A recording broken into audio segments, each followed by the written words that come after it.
Piece minders, ऐसा तो हम सबके साथ होता है कि जब भी हम किसी नए लोगों से मिलने जाते हैं तो वहाँ पे हम थोड़े से नर्वस होते हैं। हमें लगता है कि सामने वाला नया है, पता नहीं कैसे जज करेगा, उसे हम पसंद आएंगे कि नहीं आएंगे। सो इस तरह की नर्वसनेस और एंग्जाइटी तो हम सबके साथ थोड़ी सी होती है, जो कि नॉर्मल है। पर कई बार कुछ लोगों के साथ ये एंग्जाइटी जो है हमेशा होती है। उन्हें कभी भी, भले ही वो फर्स्ट टाइम मिलने जा रहे हो, सेकंड टाइम या फोर्थ टाइम, उन्हें एक ओवरवेलमिंग सी फीलिंग होती रहती है। उन्हें डर लगने लगता है कि अगर हम अभी मिलने जाएंगे पता नहीं क्या होगा, और वो बहुत ज़्यादा एंक्शस हो जाते हैं। समटाइम्स ये जो एंक्शसनेस होती है वो इतनी सीवियर हो जाती है कि जब वो लोगों के बीच में होते हैं तो उन्हें बिल्कुल से पसीने आने लगते हैं। उन्हें ऐसा लगता है कि बस उल्टी हो ही जानी है। They started feeling nausea. उसके बाद फिर कई बार ऐसा होता है कि बस उन्हें चक्कर आने लग जाता है। कई बार तो हाथ पैर कांपने लग जाते हैं। तो ये सारी जो चीज़ें हैं ये सीवियर सोशल एंग्जाइटी के कुछ सिम्टम्स हैं। सो आज हम डिस्कस करने वाले हैं कि सोशल एंग्जाइटी को हम किस तरीके से कॉम्बैट कर सकते हैं, कंट्रोल कर सकते हैं। पर उसके पहले मैं ये बता दूं कि ये वीडियो जो है ये सिर्फ एजुकेशनल पर्पसेस से बनाए जा रहे हैं और ये कोई भी मेडिकल डायग्नोसिस नहीं है। ये वीडियो मैं इसलिए बना रही हूँ ताकि मैं आपकी हेल्प कर सकूँ। अगर आपको ये सिम्टम्स हो रहे हैं तो शायद आप सोशल एंग्जाइटी से सफ़र कर रहे हैं। सो आप प्लीज़ जाइए किसी प्रोफेशनल की हेल्प लीजिए, जैसे कि साइकोलॉजिस्ट या साइकेट्रिस्ट, और वो आपको मेडिकेशंस एंड बिहेवियरल थेरेपीज से वो आपको ठीक करेंगे और आपकी हेल्प करेंगे। सो इसी बात पे इस वीडियो को स्टार्ट करते हैं। सो फर्स्ट पॉइंट, आपको ये समझने की ज़रूरत है कि आपको सेल्फ अवेयरनेस क्रिएट करने की बहुत ज़रूरत होती है।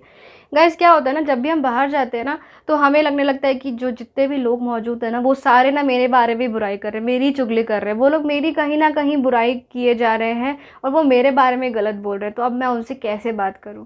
गाइस ऐसा बिल्कुल भी नहीं होता। ये सिर्फ और सिर्फ हमारे खुद के इनसिक्योरिटीज़ होते हैं जो हमारे दिमाग में फीडेड है पहले से किसी ना किसी रीज़न से, और उस वजह से हम ये सोचते हैं कि सामने वाला भी हमें वैसे ही सोच रहा है जैसे कि हम खुद के लिए सोचते हैं। सो इसके लिए आपको ये अवेयर होना ज़रूरी है। फर्स्ट थिंग कि सामने वाला आपके लिए ऐसा कुछ भी नहीं सोच रहा, क्योंकि वो आपको जानता ही नहीं है।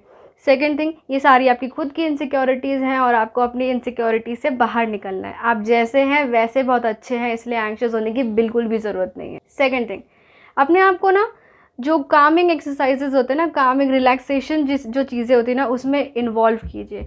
इसमें एक सबसे पहली चीज़ आती है म्यूज़िक सुनना। आप रोज़ कुछ ऐसे रिलैक्सिंग म्यूज़िक सुनिए जिससे कि आपका दिमाग थोड़ी देर के लिए शांत होगा, सो दैट दिमाग हमेशा एंग्शियस नहीं रहेगा, वो थोड़ी थोड़ी देर के लिए शांत होना स्टार्ट होगा, और जो कि आपको एक बहुत बड़ा हेल्प करेगा इस प्रोसेस को फॉलो करने में। सेकेंड थिंग आपको प्रैक्टिस करनी है डायफ्रामिंग ब्रीदिंग, जिसको कि हम लोग डीप ब्रीदिंग बोलते हैं नॉर्मल भाषा में।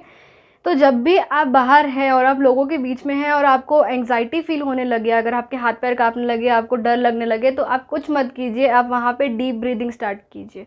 जब हम डीप ब्रीद करते हैं ना तो हमारा जो डायफ्राम है वो भी बिल्कुल से पूरी तरह से स्वेल हो जाता है, और इस वजह से हमारे अंदर में एक ऑक्सीजन इन्हेलेशन और एक्सहेलेशन का जो प्रोसेस होता है, तो उस टाइम पे जो भी हमारे जो कॉर्टिसोल लेवल्स होते हैं वो डाउन होते हैं, और जितने भी फील बैड हार्मोन्स होते हैं जिससे हमें डर लगता है, एस्केपिंग हार्मोन्स वो डाउन होते हैं एंड गुड हार्मोन्स रिलीज होते हैं, बिकॉज वहाँ पे हम उसको एक टाइम दे रहे हैं कि हम काम हो रहे हैं, पेशेंट हो रहे हैं।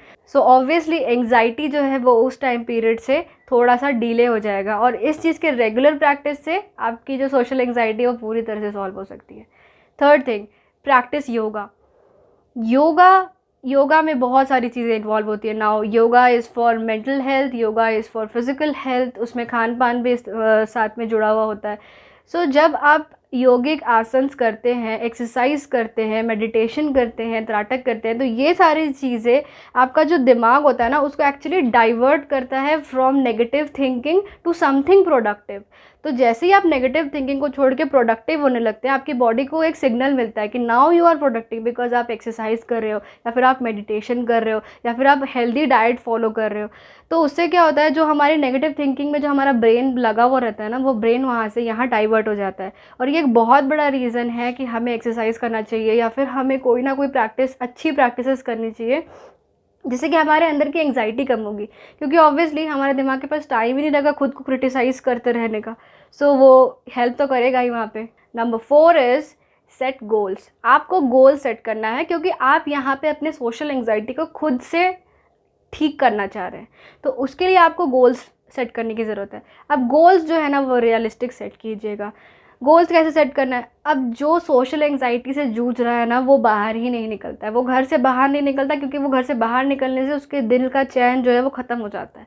तो वो ट्राई करता है कि वो कितना घर में रहे और कितने कम लोगों से मिले। तो यहाँ पे सबसे पहली प्रैक्टिस आपको ये करनी है कि आपको जो है लोगों से मिलने की प्रैक्टिस करनी स्टार्ट करनी है। वो कैसे करेंगे आप? आपको छोटे छोटे गोल बनाने हैं रोज़ के, और रोज़ एक गोल बनाना है। जैसे कि एक दिन आपने सोचा कि आप अपने बेस्ट फ्रेंड के साथ लंच पे जाएंगे, तो आपने बेस्ट फ्रेंड के साथ लंच पे गए। दूसरे दिन आपने सोचा कि आपने अपनी नानी को कॉल करके उनसे बात कर लिया। तीसरे दिन आप अपने किसी और रिलेटिव को या फिर अपने कोई कज़िन को जो आपसे क्लोज़ है उनसे आपने बात करी या मिल लिए। सो इस तरीके से आपको छोटे छोटे गोल सेट करना है। और गोल सेट करने में सबसे पहली चीज़ आपको ये ध्यान में रखना है कि आप जिस भी इंसान से मिलने जा रहे हैं, जिस इंसान को उस गोल में एक्सेप्ट कर रहे हैं, वो आपका क्लोज़ वन होना चाहिए। आप स्टार्ट अपने खुद के लोगों से कीजिए और उसके बाद धीरे धीरे आप बाहर के लोगों में फ़ोकस करना स्टार्ट कीजिए। इस तरीके से करेंगे तो एंग्जाइटी जो है वो धीरे धीरे विद प्रैक्टिस ख़त्म होने लगेगी। And the last point, start making something. हम सब बहुत क्रिएटिव होते हैं, बस हम उस चीज़ को यूटिलाइज़ नहीं करते या फिर हम उस चीज़ को फील ही नहीं करते। सो जब हम कोई चीज़ क्रिएट करते हैं ना, तब क्या होता है, हमारे अंदर एक ऐसी चीज़ डेवलप होती है जो हमारे अंदर के परफेक्शनिस्ट को मारने की कोशिश करती है। सी, हम लोग एंग्शियस तब होते हैं, वो चाहे सोशली बोलिए या नॉर्मली बोलिए। एंग्शियस हम तब होते हैं ना जब हमें लगता है कि हम जो भी काम कर रहे हैं वो हमने परफेक्ट नहीं किया और सामने वाला उसे क्रिटिसाइज़ करेगा।